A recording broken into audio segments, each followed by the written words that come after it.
So, we are here at the Pearson Testing Center. I'm sitting in the car. It's 11:45. My test is not until 12:30, but they did say they want you to come and check in at 12. So, I've been here since about 11, and I am in Lexington, Kentucky. So, in that same parking lot, like there's a Target. Across the street is like the mall. They have a Burlington. So, I was kind of happy to see that because, you know, retail therapy, that's a good little, I don't know, pick me up when you might be feeling a little anxious about something. And as you know, I was a little anxious about the test. It's kind of subdued a little bit, because I prayed I've been praying, but I prayed hard yesterday. Not just that I passed the test, I prayed hard that God removes the spirit of like fear and anxiety about the test, because really our mind, that's half the battle. It's like sometimes you be so afraid to do something that you can't even focus on the task at hand. You know what I'm saying? And I really want to take in the experience. I really want to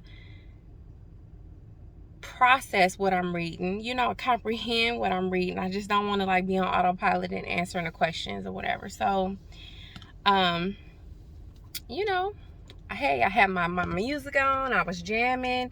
For just a second, I did play a little YouTube video with 3 practice questions, just kind of like halfway through the trip, just like, just as a little something, little extra little dab on my studying or whatever. And then I went back to my music just because I feel like that helps me like unwind, relax. And at first I was kind of worked up about having to drive to another state to take the test, but I am actually pretty grateful because it was open road.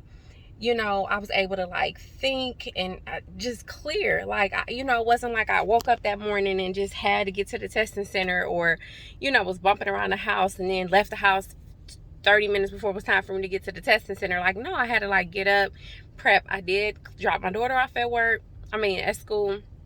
I came home, I clocked in, I worked for about an hour, and then like I got on the road, and it was just, I don't know, I had a good morning. So I'm going to give you guys some tips once this is all over. I mean, prayerfully I pass, and my tips are like what helped me pass, but I am going to give you guys some tips even before I go in here to take the test.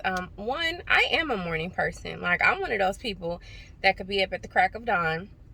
However, I feel like give yourself time. So if you see that there is a noon test, a 10 test, an 11 a.m. test, maybe pick that and not the 8 a.m., 9 a.m. test, because it's other people on the road, so you might hit a little traffic, or you might have to start your day a little earlier just to even get on the road and get there, depending on where you get to take your test at. So like the midday type of test is good. I mean, now if you're somebody that don't wake up to midday, then fam, you probably need like a 2 p.m., 4 p.m. test. I don't even know how long, I don't know how late they test, but you probably need a later test, sis or bro, because, you gotta do what's best for you. Some people are overstudiers. My whole life, I've never been an overstudier. Like, I study and I just go in and I do what I need to do, and thank God that has worked. Like, you can't overload your brain. Like, if you don't get it, walk away from it, come back, because I've had my frustrated days. And also I would say pick 1 or 2 ways to like study. So whether that is one of the Don Apgar books, or maybe it's an app on your phone, but like I got a couple different ones because I went to a training session. They gave us like 3 apps to use that were good. I downloaded them all. Just being in Facebook social work groups, I saw a book that was recommended, and then via like YouTube and stuff like that, there are videos that I have used, and they also recommend other forms of like study material. So I had a whole lot going on, and then we get to class and I feel like everything contradicts what you learned in the last thing, and that could become confusing. So I would just say pick 1 or 2 things and just stay there with it, and just give it to God. So anyway, guys, I got some more tips, but I don't want to like make the video too long, and plus I got like 10 minutes. I need to get in there, go to the bathroom, you know, get myself together. So I just want to pop in and tell you guys that I am here. Today is the day, and prayerfully the next time you see this face, this will be the face of a licensed social worker. All right guys, I'll be back. Hey guys, so this is the follow-up to that video, and it's only yesterday. So the first part of the clip you saw when I was in Kentucky getting ready to go and take the test. So even though hairstyle and everything is different, it's really just tomorrow.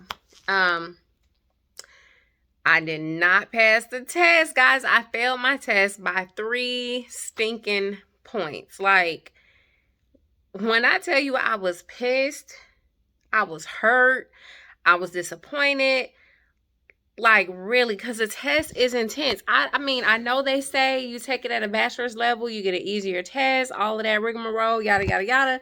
But let me tell y'all, like, it was stuff in the test, like research questions. And I mean, I did kind of hear about that, but hearing about it and like getting a multitude of those questions where, you know, you asking about chi-square and all that type t-tests and shit, like, I told y'all I barely got through statistics, and the research class was stressful. So anyway, those questions, I had a lot of diagnosis questions, like asking me about manic episodes, and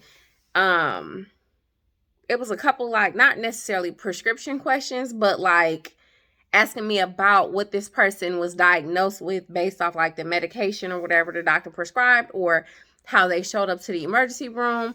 And I mean, all my study material, all my prep material, like, I don't feel like I ran across those type of questions. Like, so I don't know how I was supposed to know that. But needless to say, I did not pass. And then, you know, after you go through all that, you go through shame, where you feel like, damn, now I got to tell all the people, which is why I didn't even say nothing, honestly, to a whole bunch of people. I didn't even tell people that I was taking a test. It's like, you know, my husband, my daughter, my mother, and probably like 3 of my friends. Simply because it's more pressure. Like, I feel like when you tell people, too many people, something, you know, you got all these people checking in, and, you know, it just becomes a little bit overwhelming when you're already trying to deal with the emotion of the anxiety that's coming with you having to take the test. So I always just keep news to myself until it's over, whether it's bad or good. I'm gonna tell you when it's done. Yeah, and then sometimes y'all gotta watch them, you know, evil spirits. Like, you know, y'all posting stuff on social media. Y'all, please pray for me. I go in for surgery at 9 a.m. Like, I mean, you expecting genuine people to pray for you, but hell, somebody could be praying that the surgeon mess up. Somebody could be praying against you. So that's another reason why I don't, you know, share information really until it's over with. But that's just me. I'm weird like that. So anyway, I mean, like, everybody was supportive. Even my professors, like my field instructor, I told her, just because she's going out for surgery, so I knew I wasn't really going to get a chance to talk to her again for a while. And I just wanted to let her know, because she had sent me a nice thing yesterday morning that she was rooting for me. And so she was like, dang, you know, 3 points, like, that's nothing. You basically know, you know the test. Like, you know, you'll knock it out the next time. I have no doubt. Don't beat yourself up. And my professor, who I really adore, she sent me like the most beautiful email. Like, she low-key kind of came out of teacher mode and showed me more of a personal side of her, like just thanking me for sharing the information with her, feeling comfortable enough to do that. But she's like, just know, you know, your worth, your knowledge, your contribution to social work is not defined by those 3 points. Like, you have stuff that we can't even teach in classrooms, and that's really the heart of social work. And I mean, you know, she just built me up, and it made me feel better. But, you know, you feel sad when you feel like you let somebody down. I mean, it's already hard enough that you let yourself down, but then when you feel like, dang, now I gotta go and, you know, tell her I didn't pass. And so anyway, everybody was encouraging. I did drink wine yesterday. Like, I was just sad when I got home. But I was a lot better by the time I got here, because y'all know I had a 2-hour drive from Kentucky back to Ohio. So it wasn't a bad day. I'm always going to go to the positive, and the positive is now I know what the test looks like. So honestly, all that anxiety and all that stuff that I talked about in the last video, I ain't even got that now. Like, because now I'm about to be back with a vengeance. Like, I'm about to make the test my bitch. So, you know, I just psych myself up. What I am mad about is that when you fail, unless your job is in jeopardy, you have to wait 90 days to retake the test. But if my job or something was in jeopardy, and as long as I failed within 5 points, which, like I said, I failed by 3, you can appeal the board and ask them to take the test, you know, right away. Like, they can open it back up for you. But me, I gotta wait 90 days. So that sucks, because like, I kind of feel like I'm gonna lose my mojo, my motivation in 90 days. And the other thing is, everything is so booked up. So if I already had to jump on this March date because they didn't have any dates available until June, I could imagine if I have to wait till June the 2nd to take a test, what's going to be available. So I honestly called the board soon as I was driving out of the parking lot of the testing center, just to ask about that. And the lady was like, well, just call back in 7 days, and we should have your official results. And then at that point, we can clear you to register. You can register right away, but you just can't register for any date before June the 1st. So hopefully I can find an option, or somewhere in July, some random Tuesday, or, you know, something like that, where I have to take the day off and just get it done.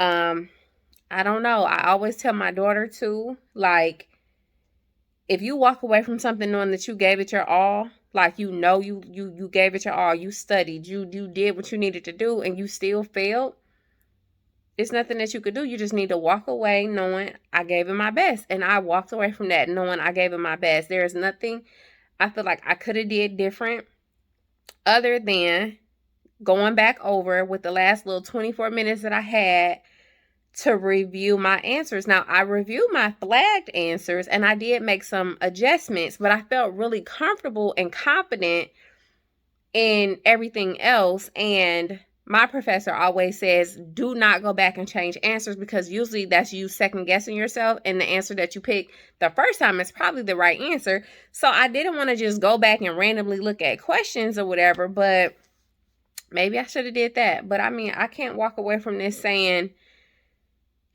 I didn't study, I didn't get this, I didn't practice. Like, I have, and it just is what it is. I mean, it happens to the best of us. I am in a social work group on Facebook, and, you know, you don't take comfort in somebody else's misery, but, you know, it's women in there that lift each other up, and they have taken the test, you know, multiple times. And I'm not just talking about 2 or 3, you know, it's people that have had to take tests 4 and 5 times and actually write the board to let them, you know, allow them to take the test again. So, and some people, you know, they fail by 12, they fail by 8, you know, that type of thing. So I feel pretty good that I only failed by 3.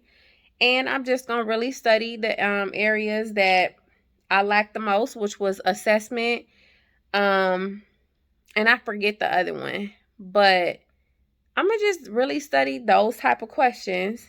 And I'm going to kick that test ass next time. I don't know. Like, kind of made me feel yesterday, though, like, I'm throwing the whole social work away. Like, I'm done. I'm done with the YouTube channel. Like, I'm done with everything. But I woke up this morning, and today is a new day. You know, this too shall pass. I took the day off work because, honestly, guys, like, I felt like I have been in a physical altercation. Like, my body, everything from the top of my head to the balls of my feet, like, everything was hurting me this morning. And I just think it was just yesterday's disappointment took a toll on me, on top of driving and, you know, everything else. So I took a day off work, did some self-care. I sat in bed for longer than usual.